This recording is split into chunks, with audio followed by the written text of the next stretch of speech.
नहीं कलिकराम न भगति विवेकु राम नाम अवलंबन एकु राम नाम अवलंबन एकु।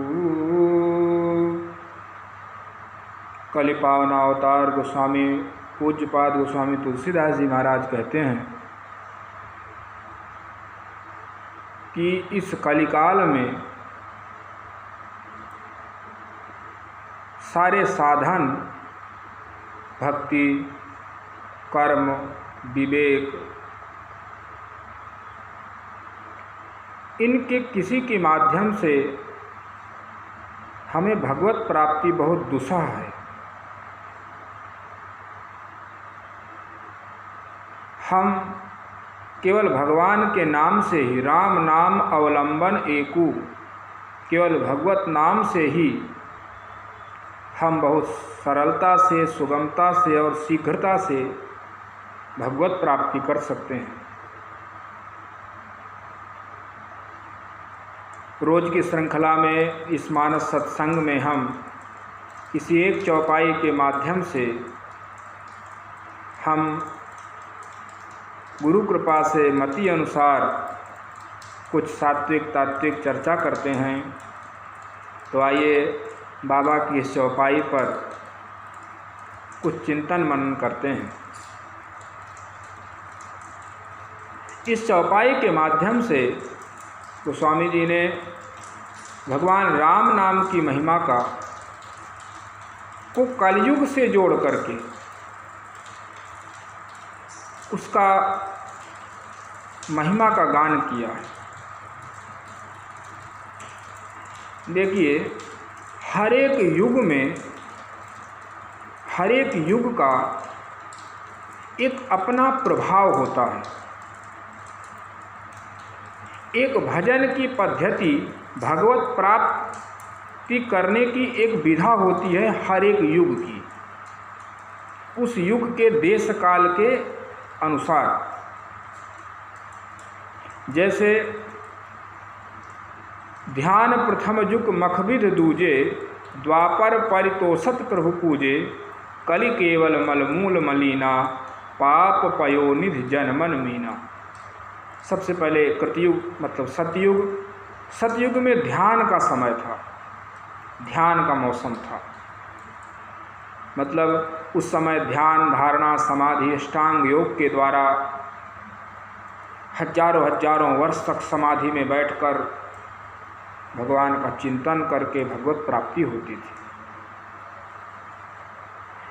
उसके बाद त्रेता मखविध मतलब यज्ञ, बड़े बड़े यज्ञ होते थे, यज्ञ याग होते थे, उससे प्रभु की प्रसन्नता प्राप्त होती थी।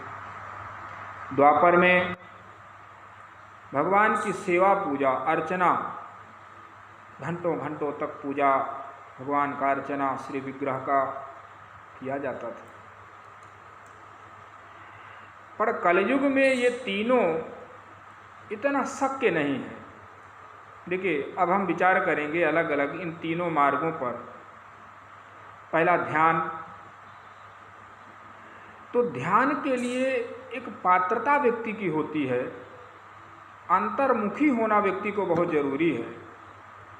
और आज के परिप्रेक्ष्य में इस चकाचौंध की समाज में अंतर्मुख होना एक बहुत कठिन विषय है। कोई कोई ही व्यक्ति अंतर्मुख हो पाता है। दूसरी बात, ज्ञान के लिए ध्यान के लिए किसी सुयोग्य गुरु की आवश्यकता है। उनका भी अभी नितांत अभाव इस समाज में है। सच्चे गुरु के बिना ध्यान योग में हम आगे नहीं बढ़ सकते हैं। उसमें पल पल में गुरु की आवश्यकता है। एक कठिन विषय है ध्यान इस युग के लिए। दूसरा, यज्ञ। यज्ञ में समय भी चाहिए और द्रव्य भी चाहिए। अभी इस युग में न तो किसी के पास समय है, अन्य काम के लिए समय है, लेकिन भजन के लिए, यज्ञ के लिए समय नहीं है। धन की भी बहुत आवश्यकता है उसमें, यज्ञ में, उसका भी लोगों के पास अभाव है, या तो उसे धर्म में खर्च करने की उनकी प्रवृत्ति नहीं है। यज्ञ में अनेक प्रकार की बड़े बड़े यज्ञ इत्यादि अभी सफल न हुए, क्योंकि देश काल के हिसाब से सब कुछ दूषित होता जा रहा है।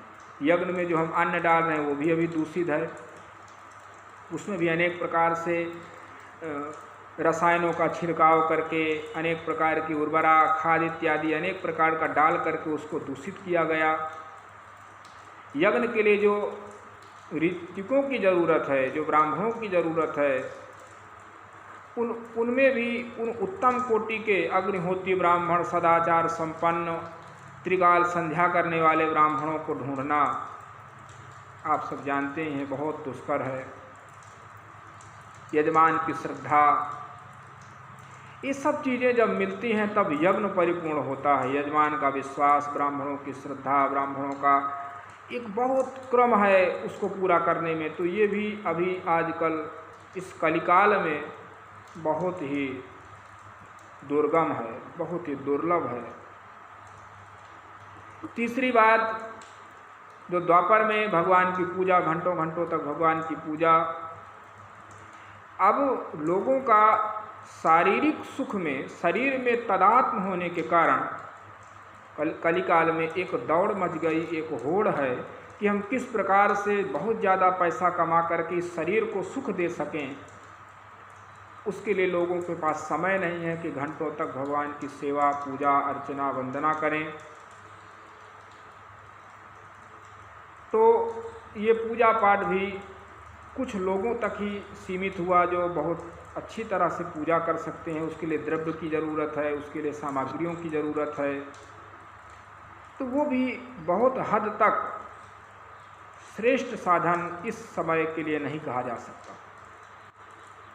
अब गोस्वामी जी जिसकी तरफ इशारा कर रहे हैं, कलयुग केवल नाम आधारा, सुमिर सुमिर नर उतरहि पारा।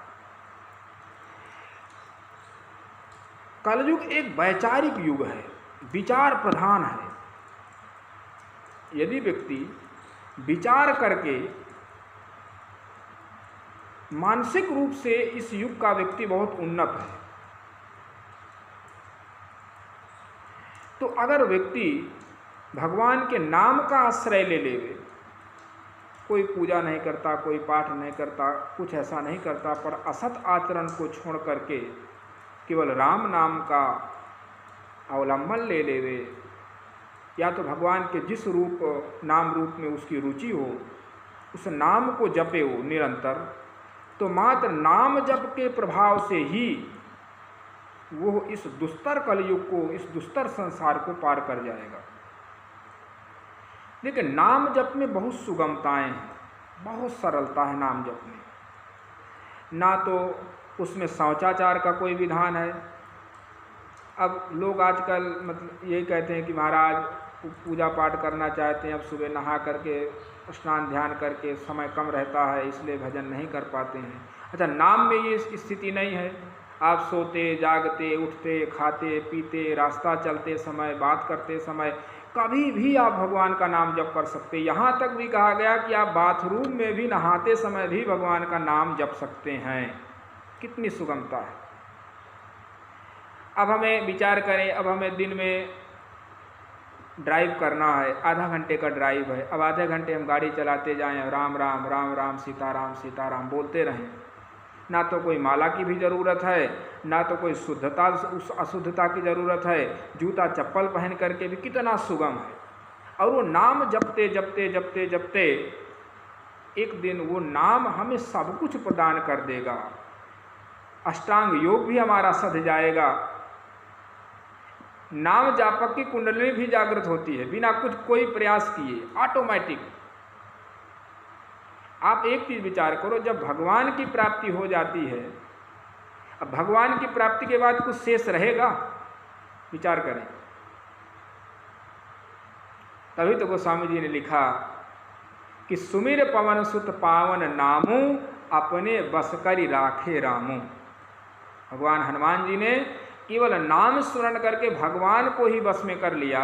और विचार करो, जिस नाम से प्रभु अधीन हो जाते हैं उसके लिए क्या अष्टांग योग, क्या साधना, क्या पूजा, क्या यज्ञ, सब कुछ उसने सिद्ध कर लिया। जिसने भगवान को जान लिया सोई जानहि जिह देहु जनाई, जानत तुम्हें तुम्हें हो जाए। तो नाम की अपार महिमा है। लेकिन नाम जप करना बहुत सरल भी है और बहुत कठिन भी है। सरल कैसे है? सीताराम सीताराम सीताराम, कितना सरल है, जपते रहो, उठते बैठते खाते पीते। पर कठिन इसलिए है कि हम इसे सरल समझ करके इसमें हमारी रुचि नहीं होती है। लोग होता क्या होगा राम राम कहने से? अरे भैया, आप जपो तो एक बार, जप करके देखो। तो लोग इसको बहुत छोटा समझ करके इसको महत्व नहीं देते हैं, वही इसका सबसे कठिन है। और मैं तो ऐसा समझता हूँ कि भगवान की और गुरु की जब विशेष कृपा हो जाती है तब हमें नाम में रुचि हो जाती है। और बड़े बड़े संतों का अनुभव है, भगवत प्राप्तों का अनुभव है कि नाम जप के बिना, भगवान नाम के आश्रय के बिना इस कलिकाल में न कोई भव से पार हो पाया है और न कोई भव से पार होगा। यदि नाम जप में आपकी रुचि हो गई, सारे शास्त्रों का अध्ययन कर लिया, सब कुछ आपको प्राप्त हो गया। इसलिए गोस्वामी जी कहते हैं, नहीं कलि करम न भगति विवेकु, राम नाम अवलंबन हेतु।